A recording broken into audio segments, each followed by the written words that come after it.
Hello dear students. In previous lecture we have studied up to question number 16. Now we are starting question number 17. Determine the values of C that satisfy magnitude of C into U vector is equal to 3, where U vector is given I vector plus 2j vector plus 3k vector. Now look at these. We can write given that U vector is equal to I vector plus 2j cap plus 3k cap, therefore magnitude of U vector is given under root of 1 square plus 2 square plus 3 square.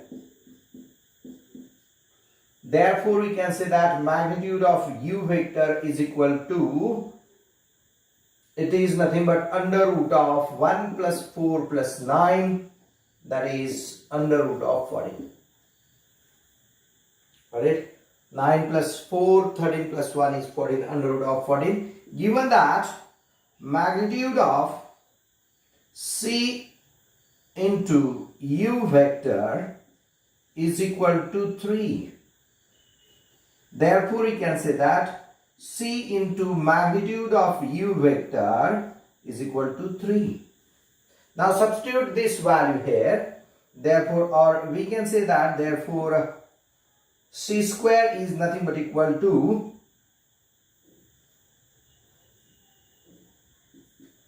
3 upon or 9 upon magnitude of U vector whole square. Therefore, we can say that C square is equal to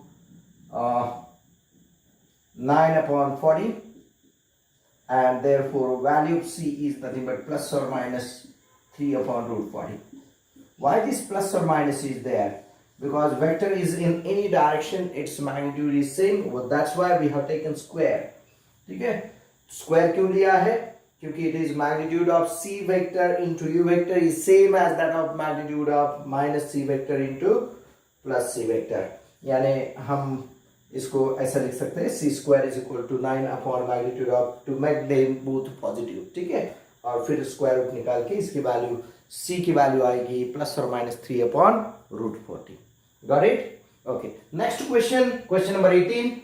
Find a unit vector in the direction of U vector and in the direction opposite to U vector.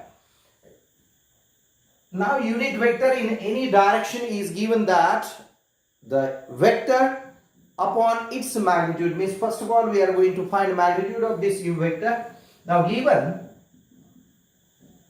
U vector is equal to 8i cap plus 3j cap minus k cap.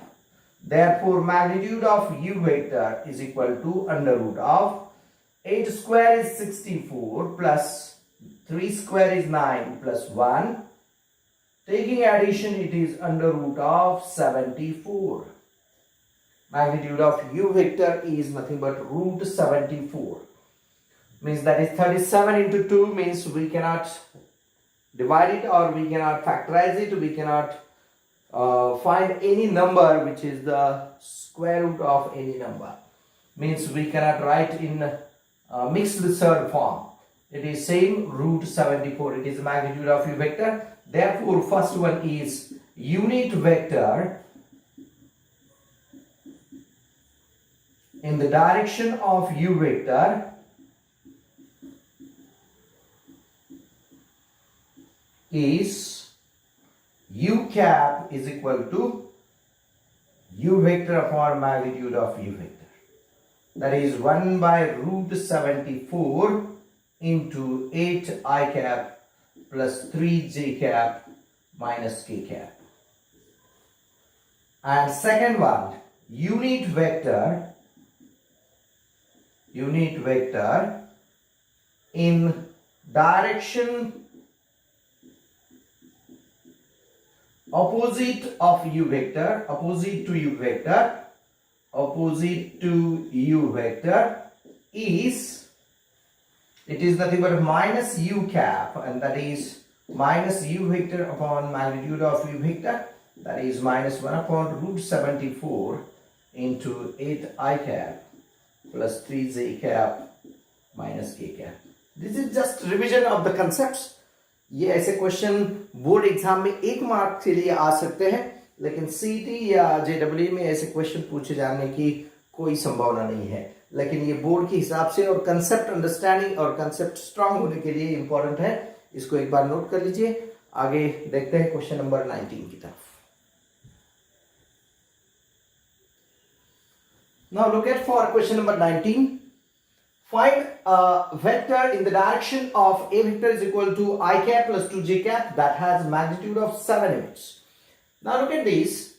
Given vector is I cap minus 2j cap. First of all, we are going to find a unit vector in this direction and then multiply it by 7 means it becomes a vector of magnitude 7 units. यानी कभी भी आपको किसी particular magnitude का अगर vector निकालना है तो पहले उस डायरेक्शन का यूनिट वेक्टर निकालो और उसको उतने मैग्नीट्यूड से मल्टीप्लाई करो, तो उसी डायरेक्शन का 7 यूनिट्स या जो भी यूनिट दिए हैं उतना वेक्टर मिल जाएगा आपको।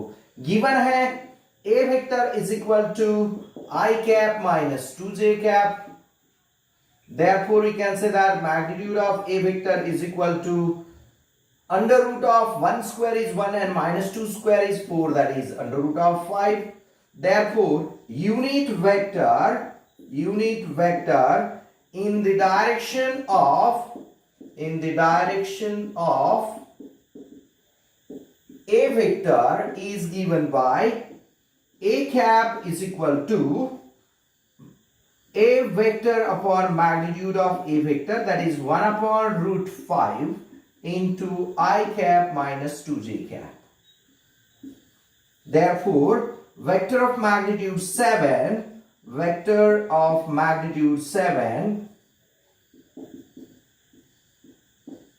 is given by, suppose we will denote it by b vector, that is 7 into a cap, that is 7 root 5 into I cap minus 2j cap.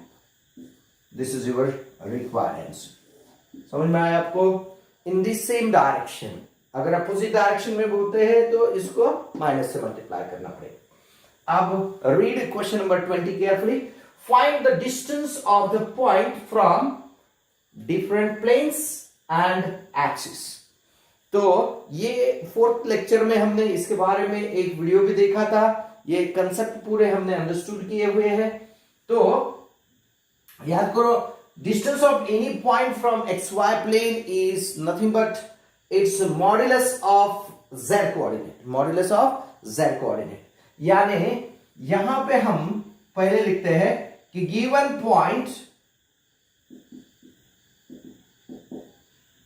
P has coordinates 4, minus 2, 6. Compare it with x, y, z. So therefore we have the values x is equal to 4, y is equal to minus 2, z is equal to 6. तो पहला है distance of the point from distance of P from xy plane. ये क्या आएगा? That is nothing but mod of z. Mod of z यानी कितना आएगा? That is nothing but 6. z की वैल्यू 6 है तो इसका 6, यानी that point is at a distance of 6 units from xy plane. ठीक है। दूसरा जो है second, distance of point P from YZ plane. अगर YZ प्लेन है तो क्या आएगा ये? That is nothing but mod of x। x की वैल्यू कितनी है? 4 है, तो mod of 4 is nothing but 4। Third one that is ABC। I will write ABC। Third one C is distance of point P from ZX plane or XZ plane is nothing but mod of y, and mod of y is nothing but 2। इतना समझ में आया? अब आगे चलेंगे x axis. तो याद रखो distance of P from x axis, ये क्या होता है? that is nothing but under root of y square plus z square. x-axis है तो under root of y square plus z square, that is nothing but under root of y square यानी 4 plus z square यानी 36, तो ये आएगा root 40 और root 40 means it is nothing but 2 root 10. Same इसी तरीके से E distance of point free from y axis, अगर y एक्सिस से हमें निकालना है डिस्टेंस तो that is under root of x square plus z square, that is nothing but under root of x square means 4 square is 16 and z square is 36, under root of 52 means 2 root 13. ये हो गया distance from y axis. f में मैं बताता हूं distance of point P from z axis is nothing but under root of x square plus y square, and under root of x square plus y square is under root of 4 square is 16 and 2 square is 4. It is 20 means it is 2 root 5. These are nothing but the distances of that point P from x axis, y axis and z axis respectively. ये बहुत easy है, इसके लिए फॉर्मूले या concept आपको पता होना चाहिए. वो concept understanding is more important है. अंदाजे से हम क्वेश्चंस के आंसर नहीं लिख सकते, उसको अंडरस्टूड करके लेना है. इसी में अगर क्वेश्चन आता है कि find its distance from origin, तो मैं सिर्फ बताता हूं कि किसी भी पॉइंट का ओरिजिन से डिस्टेंस है, तो इसमें एक जी कि डिस्टेंस ऑफ पॉइंट पी अगर नहीं दिया है, लेकिन मैं सिर्फ समझा रहा हूं आपको, distance of any point P from origin is under root of x square plus y square plus z square. ये ऐसा आएगा. तो ये अंडर रूट में कितना आएगा, 4 स्क्वायर यानी 16, 2 स्क्वायर यानी 4 और 36. तो ये टोटल मिलके आएगा अंडर रूट ऑफ 56. यहां पे दिखता है नहीं पता, अंडर रूट ऑफ 56. तो under root of 56 means it is nothing but कितना आएगा, 4 into root 56 means 4 into under of 4 into 40 means 2 into under of 14, ऐसा आएगा आंसर. ठीक है, that is distance of that point from origin. Origin से distance निकालना है तो फॉर्मूला क्या यूज करना है, under root of x square plus y square plus z square. तो मैं इसके आगे का जो क्वेश्चन नंबर 21 है, आप नोट्स में देख लीजिए. क्वेश्चन नंबर 21 ये आपको होमवर्क में देता हूं. तो इसके आगे हम देखते हैं directly question number 22, because question number 21 is very very similar to question number 20. That is there are also we are going to find the distance of one particular point from some planes and some axis and origin. ठीक है, तो ये सब कैसे distance निकालना ये आपको हो गया है. तो you can solve that question number 21. आगे चलते हैं क्वेश्चन नंबर 22 की तरफ.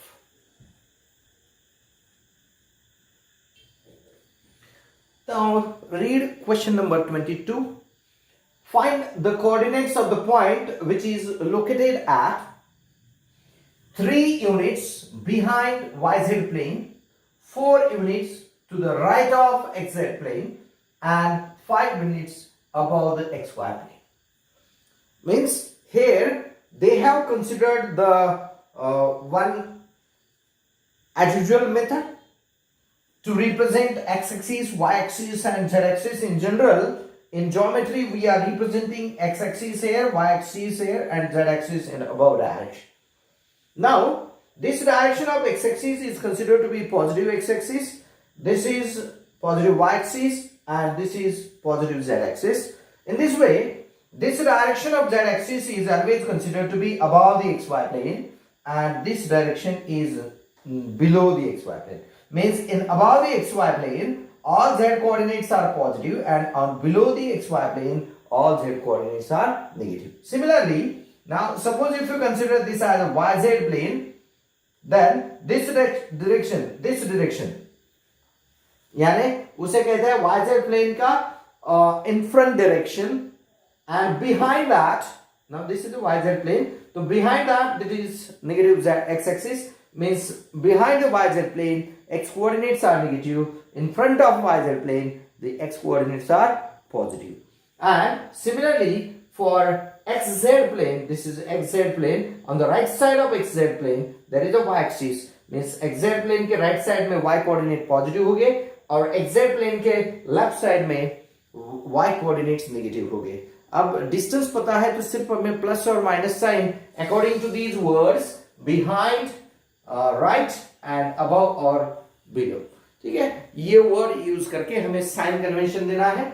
नाउ नंबर 1, यहां पे डिटेल में आप लिखिए, suppose required point be P,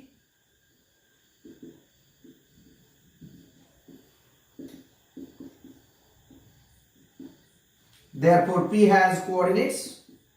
आप थोड़ा डिटेल में लिखिए इसको, जैसे कि यहां पे पहला स्टेटमेंट लिखिए कि 3 units behind yz plane means x is nothing but equal to -3, तो इसका x coordinate -3 behind the yz plane, इसलिए इसका माइनस आ गया। In front of yz plane, ठीक है, ऐसा अगर आता है तो वहां पे +3 आता था। 4 units on the right of xz plane, xz plane के राइट में 4 यूनिट है तो y कोऑर्डिनेट होगा positive, that is 4, and 5 units above the xy plane, above xy plane means it is nothing but 5। समझ में आ रहा है आपको? तो P has coordinates -3, 4, 5 when it is in this position. Now second one is given, second B, in this given the point is on the yz plane। अगर कोई भी point yz plane पे है तो उसका x कोऑर्डिनेट्स डेफिनेटली 0 होने वाला है। x कोऑर्डिनेट कैसे रहने वाला है? उसका 0 रहने वाला है। तो दैट पॉइंट, रिक्वायर्ड पॉइंट हम Q अगर कंसीडर करते हैं, रिक्वायर्ड पॉइंट BQ, तो therefore Q has coordinates। इसका x कोऑर्डिनेट तो डेफिनेटली 0 होगा because point lie on yz plane. अगर वो xy प्लेन पे है तो उसका z कोऑर्डिनेट 0 होगा, और अगर पॉइंट xz प्लेन पे है तो उसका y कोऑर्डिनेट 0 होने वाला है। अगर पॉइंट yz प्लेन पे है इसलिए इसका x कोऑर्डिनेट 0 है। 1 unit to the right of xz plane, right of xz plane means that is 1, and 6 units above xy plane, that is z coordinate is nothing but 6। तो इसके coordinates हो गए 0, 1, 6। तो ये साइन कन्वेंशंस आप अच्छे से याद रखिए, ठीक है। ये बोर्ड एग्जाम में 1 मार्क्स के लिए क्वेश्चंस, जिससे आपकी कंसेप्ट अंडरस्टैंडिंग और ग्रो हो जाएगी। Next question number 23, find the area of the triangle with vertices 1, 1, 0, 1, 0, 1, 0, 1, 1। Now we can easily observe that 1 point 1, 1, 0 lie in xy plane, this point lie in xz plane and this point lie in yz plane, और उसके जो coordinates है वो 1, 1, 0 या 0, 1, 0, 1 और 0, 1, 1, यानी we can easily observe that these all the 3 points are equidistant from each other। तो वैसे तो इस एक्सरसाइज में क्वेश्चन नहीं आ रहा था, क्योंकि पॉइंट 3 डायमेंशनल ज्योमेट्री में आपको 3 पॉइंट्स देखे जो एरिया ऑफ ट्रायंगल निकालने का फॉर्मूला है, it is after the vector product. जब वेक्टर प्रोडक्ट आप सीखेंगे तो उसके एप्लीकेशन में ये पार्ट आता है, लेकिन यहां पे according to we can easily find the sides of the triangle, and from that it is a spatial triangle that is said to be equilateral triangle, and we have the formula to find equilateral triangle। तो यहां पे हम उस तरीके से करते हैं, given A has coordinates 1, या let कहेंगे हम, पॉइंट्स के नाम नहीं दिए हैं तो इसको let कहेंगे। let A has coordinates 1, 1, 0, B has coordinates 1, 0, 1, and C has coordinates 0, 1, 1। तो हम इसके distance formula, using distance formula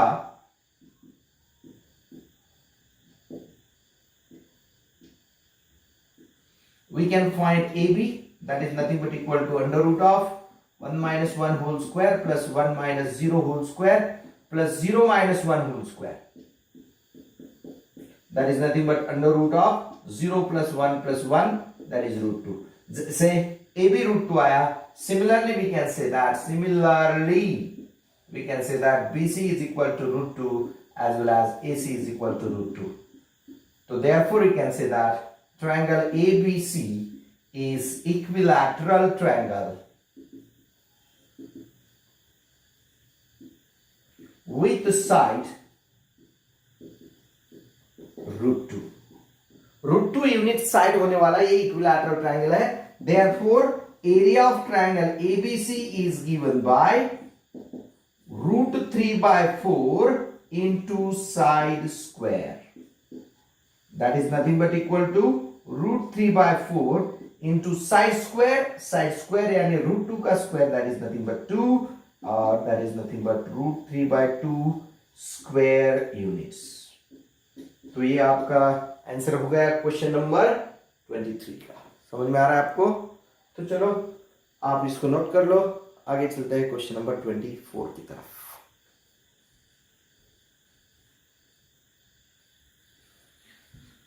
चलो आगे देखते हैं question number 24. If AB vector is given 2i cap minus 4j cap plus 7k cap and A is given 1, 5, 0, then find the terminal point B. Initial point दिया है A और terminal point आपको निकालना है. तो हम टर्मिनल पॉइंट को consider करते हैं.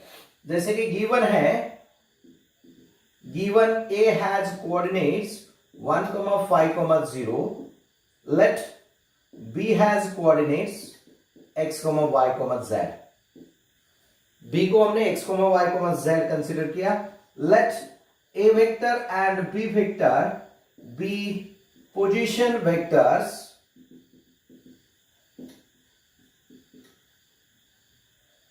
of points A and B respectively.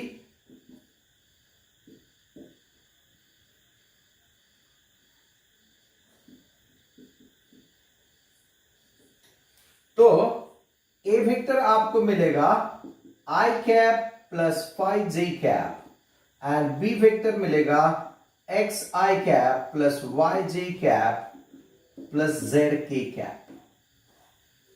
Now AB vector is nothing but equal to 2i cap minus 4j cap plus 7k cap. But AB vector is nothing but written as B vector minus A vector is equal to 2i cap minus 4j cap plus 7k cap. When we write AB vector in the form of their position vectors, it can be written as B vector minus A vector. B vector is xi cap plus yj cap plus zk cap minus A vector is nothing but I cap minus 5j cap is equal to 2i cap minus 4j cap plus 7k cap. This is a procedure to find that values of x, y, z. अब इनको साथ में लेते हैं. जैसे x minus 1 into I cap plus y minus 5 into j cap और plus z into k cap is equal to 2i cap minus 4j cap plus 7k cap. And now compare both sides. We have here x minus 1 is equal to 2, y minus 5 is equal to 4, minus 4 and z is equal to 7. तो आपको मिलेगा therefore x is equal to 3, y is equal to 1, z is equal to 7. So therefore B has coordinates 3, 1, 7. These are nothing but coordinates of point B. समझ में आया आपको? तो इसको note कर लीजिए कैसे हमने टर्मिनल पॉइंट बी, यहां पे कभी टर्मिनल पॉइंट दिया हुआ सकता है और आपको इनिशियल पॉइंट के कोऑर्डिनेट्स निकालना है, तो भी प्रोसीजर यही यूज करनी है. समझ में आ रहा है? आगे चलते हैं नेक्स्ट क्वेश्चन नंबर 25 की तरफ. Show that the following points are collinear. अब कोलिनियरिटी ऑफ 3 पॉइंट्स, इसके बारे में हमने एक कंसेप्ट स्टडी किया था कि if the 3 points are collinear if the linear combination of 3 vectors is nothing but equal to, if the vectors, 2 vectors formed by these 2 vectors, these 3 points, 2 vectors formed by these 3 points are collinear, then we can say that 3 points are collinear. तो यहां पे condition ऐसी भी देखी थी हमने कि if x into a vector plus y into b vector plus z into c vector is equal to 0 with x plus y plus z is equal to 0, then that three vectors are said to be collinear, or that 3 points are said to be collinear points. तो यहाँ पे इन तीन vector से related हम तीन position vector find करेंगे, फिर A B vector और बी सी वेक्टर फाइंड करेंगे, और A B vector is collinear with B C vector, ये प्रूव करेंगे. यानी one vector is a scalar multiple of another vector. ये कंसेप्ट यहां पे हमें यूज करना है. तो कंसीडर करेंगे, let A vector, B vector, C vector be position vectors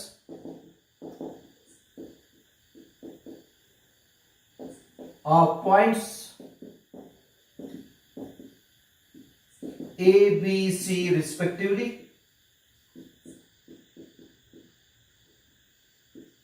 Therefore A vector क्या आएगा, 3i cap plus 2j cap minus 4k cap. B vector is equal to आएगा 9i cap plus 8j cap minus 10k cap.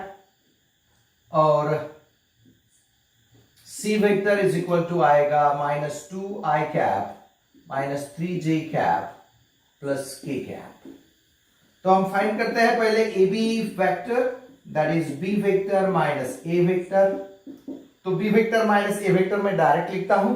9i minus 3i is 6i cap.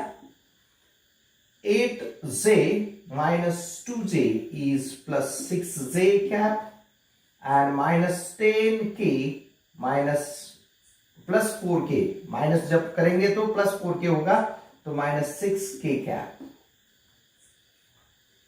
ये हो गया 6 into bracket I cap plus 6j, sorry I cap plus j cap minus k cap. BC vector find करेंगे. BC vector is equal to C vector minus B vector. तो C vector minus B vector क्या आता है, देखिए C vector minus B vector, तो ये आएगा minus 11i cap minus 11j cap plus 11k cap. Minus 11 अगर कॉमन निकालते हैं तो ये आएगा i cap plus j cap minus k cap. देखिए ये आ गया आपका ए बी वेक्टर और ये आ गया आपका बी सी वेक्टर. तो ये जो ब्रैकेट आपको सेम दिखता है, इसमें से आप क्या लिख सकते हो? Can I write from first and second, from first and second we can write 1/6 into, यहां पे लिख सकते हैं 1/6 into A B vector is nothing but minus 1/11 into BC vector. क्योंकि 6 को इधर लेके जाएंगे तो 1/6 AB vector is equal to I plus J minus K आएगा, और माइनस 11 को इधर लेके जाते हैं तो minus 1/11 into BC vector is equal to आएगा I plus J minus K. तो राइट साइड का जो ब्रैकेट है वो सेम रहेगा, तो हम ऐसा लिख सकते हैं, that is nothing but AB vector is nothing but minus 6 upon 11 BC vector. Means here we can say that AB vector is scalar multiple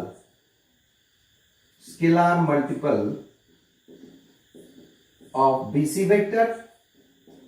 Therefore we can say that AB vector and BC vector are collinear.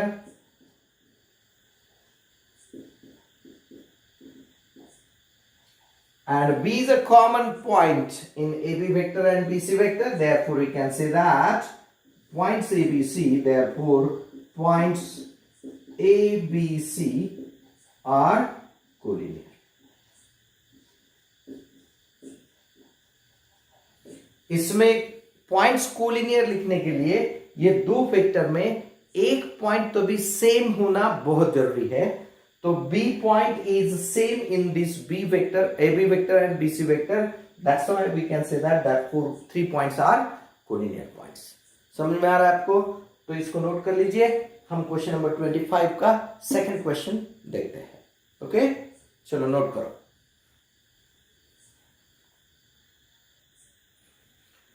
चलो देखिए question number 25 का second. यहां पर show that the following points are collinear when P is given 4, 5, 2, Q is given 3, 2, 4 and R is given 5, 8, 0. Consider करेंगे same procedure use करनी है जो हमने फर्स्ट क्वेश्चन में यूज की थी.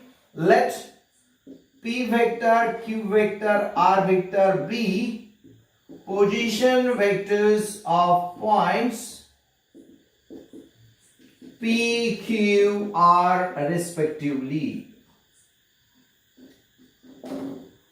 Therefore, we can say that P vector is 4i cap plus 5j cap plus 2k cap. Q vector is nothing but 3i cap plus 2j cap plus 4k cap. And R vector is nothing but 5i cap plus 8j cap. तो पहले हम find out करते हैं PQ vector. That is nothing but Q vector minus P vector. Q minus P is minus I cap minus 3j cap and plus 2k cap. समझ में आ रहा है आपको? वैसे हम फाइंड आउट करते हैं QR वेक्टर या PR भी किया तो भी चलता है, आप कोई भी कर सकते हैं. हम फाइंड आउट करते हैं QR वेक्टर. तो 5i minus 3i is 2i cap, R vector minus Q vector. That is 2i cap. 8j minus 2j is plus 6j cap और minus 4k cap. इसमें से हम -2 कॉमन निकालते हैं तो ब्रैकेट में आएगा minus I cap minus 3j cap plus 2k cap. तो हम लिख सकते हैं therefore QR vector is -2 into PQ vector. ये आपको रिलेशन मिलेगा. Therefore we can say that QR vector is collinear with PQ vector and point Q is common to both QR vector and PQ vector.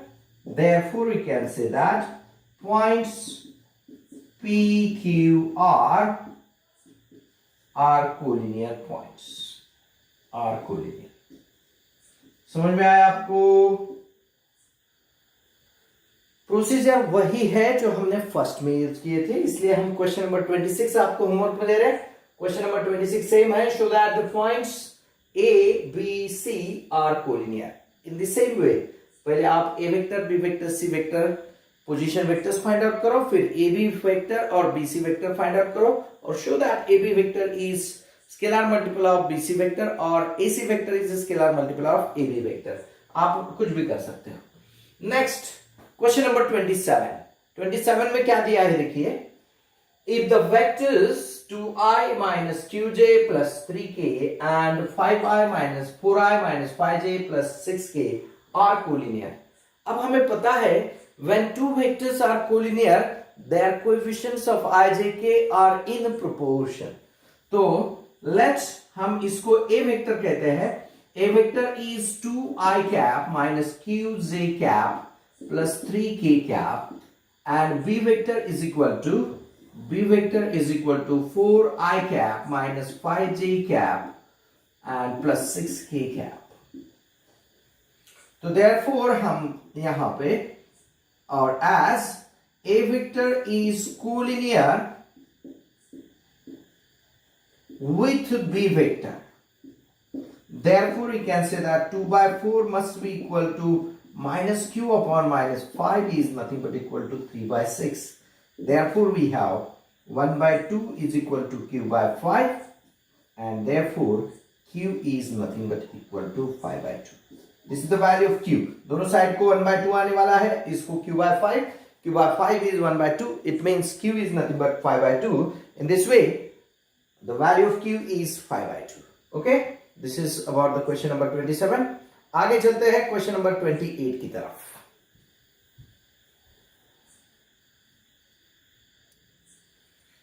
देखिए question number 28 की तरफ। Are the 4 points A B C D coplanar? Justify your answer. अब जब 4 points के coplanarity के बाद चलती है तो हमें 3 वेक्टर फाइंड आउट करने हैं फॉर्म्ड बाय दीज 4 पॉइंट्स। जैसे हम 3 पॉइंट कोलिनियर के लिए 2 वेक्टर फाइंड करते हैं, वैसे 4 पॉइंट कोप्लेनर दिखाने के लिए हमें 3 वेक्टर फाइंड करने हैं। तो पहले हम कंसीडर करेंगे late A vector, B vector, C vector and D vector be position vectors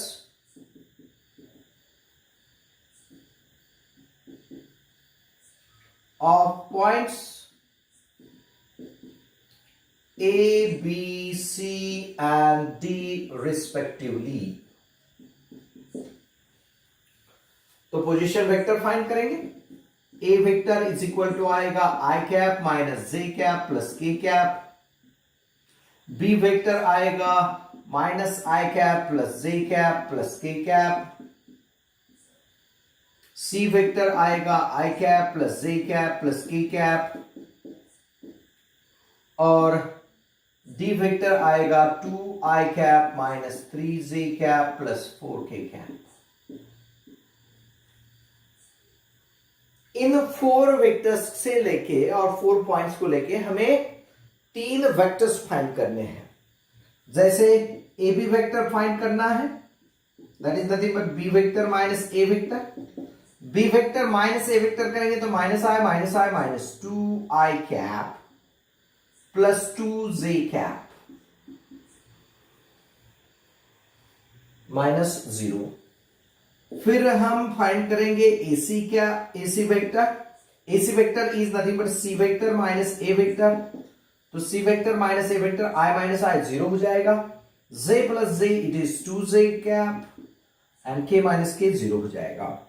वैसे हम एडी वेक्टर फाइंड आउट करेंगे। AD vector is D vector minus A vector, D vector minus A vector, that is nothing but equal to D में से गया 2i minus i is i cap minus 3j plus j is minus 2j cap और 4k minus k is plus 3k cap.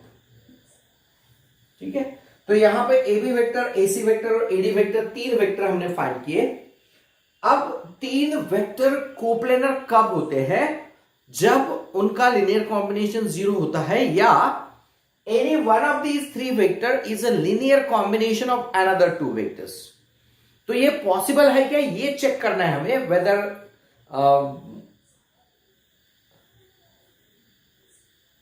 satisfying that one vector is scalar multiple linear combination of another 2 vectors। ये हमें confirm करना है कि एक vector दूसरे 2 vectors के linear combination में है क्या।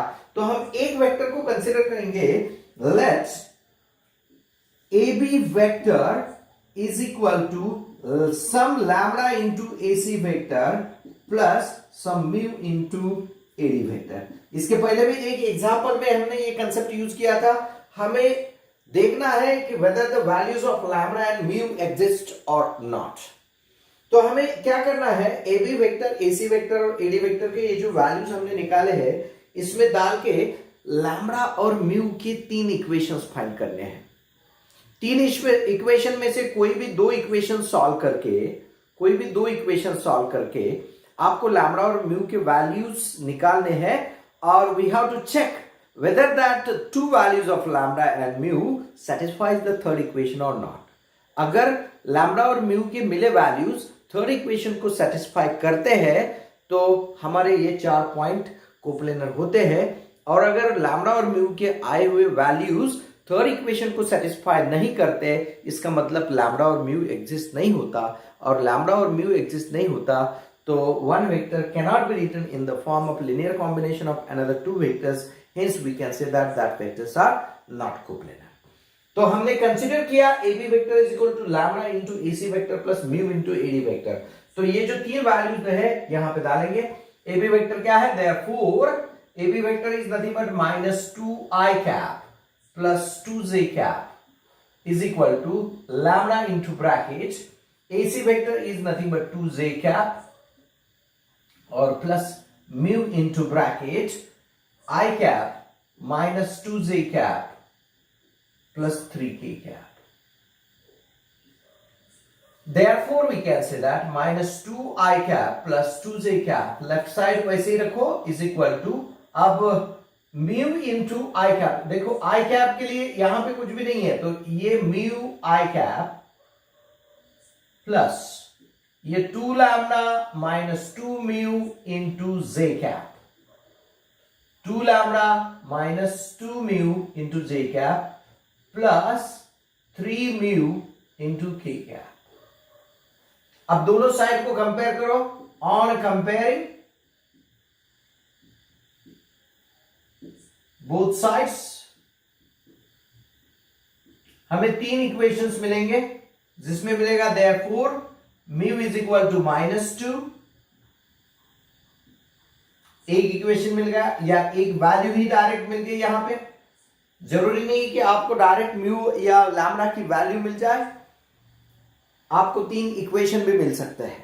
ठीक है, तो एक मिल गया म्यू इज इक्वल टू -2. जब जे कैप के कोएफिशिएंट कंपेयर करते हैं तो 2 lambda minus 2 mu is equal to 2. Therefore we can say that lambda minus mu is equal to 1. इसको इक्वेशन सेकंड कहेंगे. और थर्ड जब k कैप को कोएफिशिएंट चेक करते हैं तो 3 म्यू इज इक्वल टू 0 मिलेगा क्योंकि यहां पे k वेक्टर नहीं है, k कैप नहीं है तो म्यू की वैल्यू आ जाएगी 0. इसको लिखेंगे थर्ड. अब लैम्डा और म्यू की वैल्यू डायरेक्ट. अब देखिए यहां पे एक बात हो गई कि म्यू की जो वैल्यू है एक ही टाइम 2 वैल्यूज आ गई तो हम डायरेक्टली यहां पे लिख सकते हैं फ्रॉम फर्स्ट एंड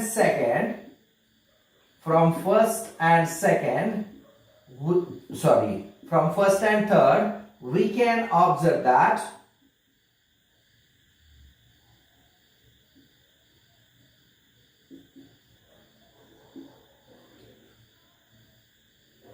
म्यू की वैल्यू डिफरेंट है. यानी क्या ऑब्जर्व किया हमने? From first and third we can observe that the values of lambda and mu does not exist. क्यों एग्जिस्ट नहीं होते?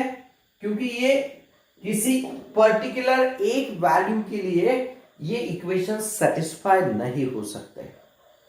तो यहां पे लिख सकते हैं हम therefore we can say that AB vector is not a linear combination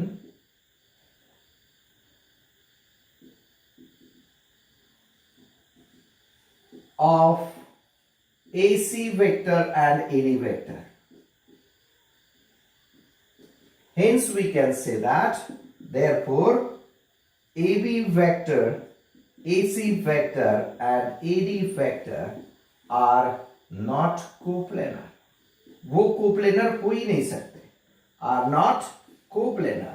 और ये अगर कोप्लेनर नहीं है तो therefore we can say that points ABCD here are not coplanar.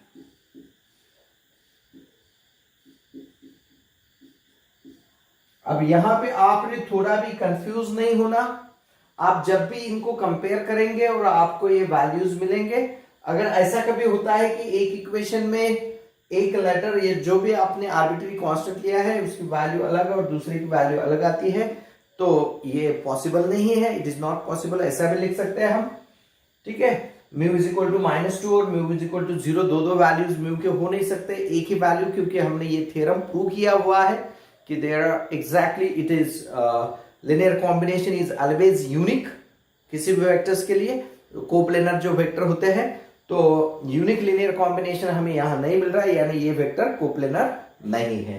तो जब भी आपको 3 इक्वेशंस मिलेंगे, आप कोई भी 2 इक्वेशंस, तीनों में से कोई भी 2 इक्वेशंस सॉल्व करो और लैम्डा और म्यू की वैल्यू निकालो और थर्ड इक्वेशन के साथ उसको कंपेयर करें.